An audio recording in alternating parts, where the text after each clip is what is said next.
So can I ask you a question? This is something that comes up a lot too with the women that I speak with, is that it seems like there are men out there of all different ages, but of course this is, for the most part, a little more mature audience, where it seems like the men are not very motivated or they're not doing a whole lot. And part of that may be this hormonal thing that you were talking about where their testosterone is low. But what are some ideas or what are some tips besides this idea of receiving, of how a woman can get more from a man without making him feel like she's trying to change him? Because I see headlines out there like how to make a man commit or how to make a man fall in love with you. And I'm like, sometimes those things feel a little manipulative to me.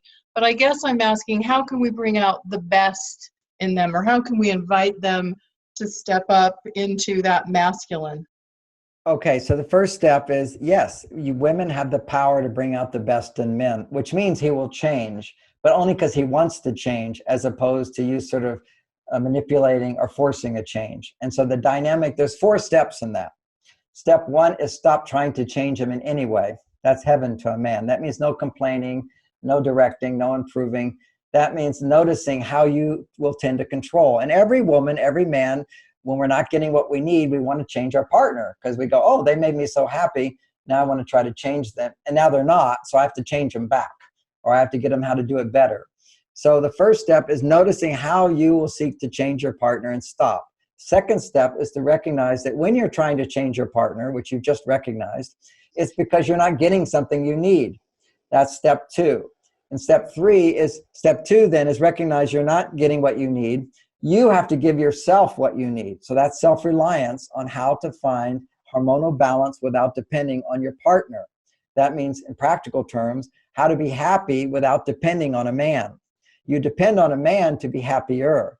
You don't depend on a man to be happy. That's a basic truth in my message. If you want to take your relationships to an ecstatic level, you have to already be fulfilled within yourself, not dependent on a man to be fulfilled.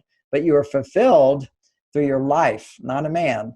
Your man in your life can bring you to a higher level. And that's the orgasmic state. That's the romantic state. That's the naked state. That's where, you can love your work, but you can't walk around naked and have people adore you. Okay, that's not going to happen. So this happier state is something that you can achieve through intimacy and the safety of that by picking a partner and so forth. So you want to achieve, the second step is how to bring myself back into hormonal balance. If you're wanting to change your partner, generally you're out of balance. You're dissatisfied. You're looking for more. Now you come back to giving yourself more. And what will that look like? We'll talk about in a minute. Once you give yourself more, you're back into balance. Then you give more. But this time you give your partner what they need, not what you need, not what you think they should need, but you learn how to give them what they need. And as I mentioned, men particularly, and you'll see throughout this whole series, men particularly want to feel accepted. They want to feel appreciated. They want to feel trusted. They want to be admired. They want to be the hero. They want to feel like they're contributing to your well-being in some meaningful way. That is masculinity.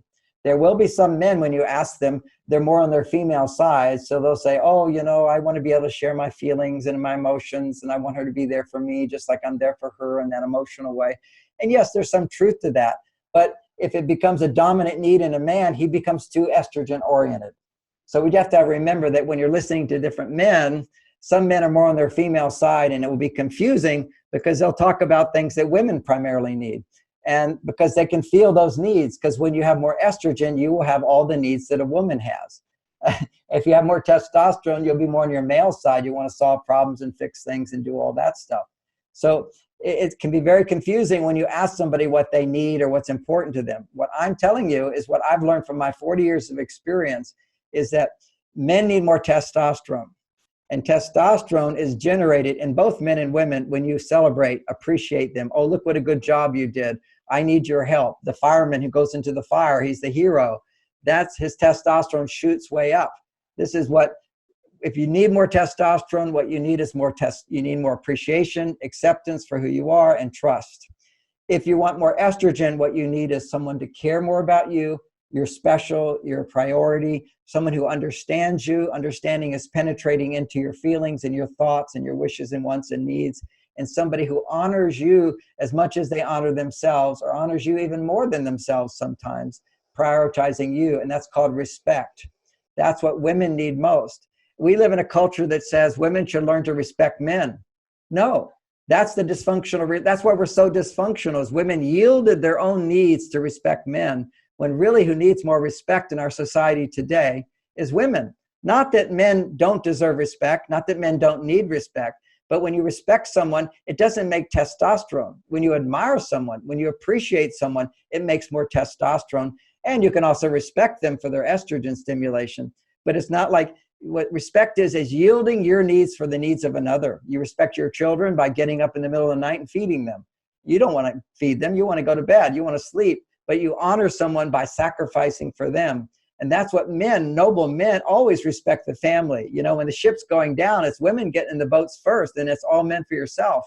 You know, this is where we are, where men in the past had learned to respect women.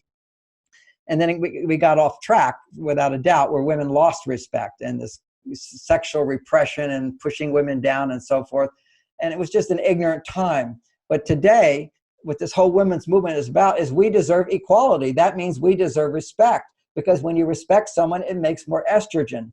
But if you have to fight for that respect, which happens a lot, what you become is a man to try to get your female needs met. But it's like a strategy doesn't work. If you have to fight for respect, then you're on your male side. What you're looking for is a woman who will respect you, which is why what you want is a man who's pursuing you. They're the ones that will respect you the most. So appreciating, accepting, and trusting, a simplified way of understanding what men need most.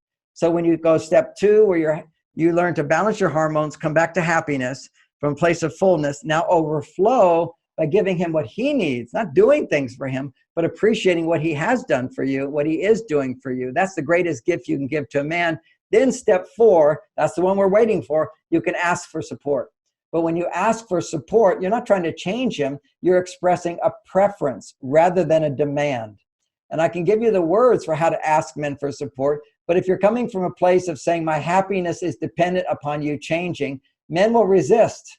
Just like if a woman's in a bad mood and a man says, look, get over it. You know, why are you upset about that? You shouldn't feel that way. We're trying to change how you feel. It's not going to make you feel better.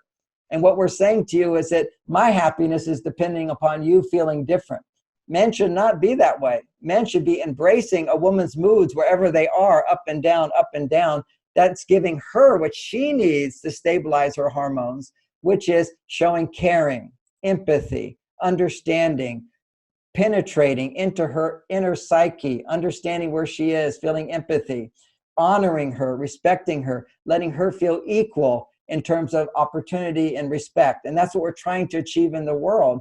But you're not going to get it by fighting men. You're going to get it by loving men. They will give more when men get what they need. And then women go to step 4, which is asking for what they want as a preference.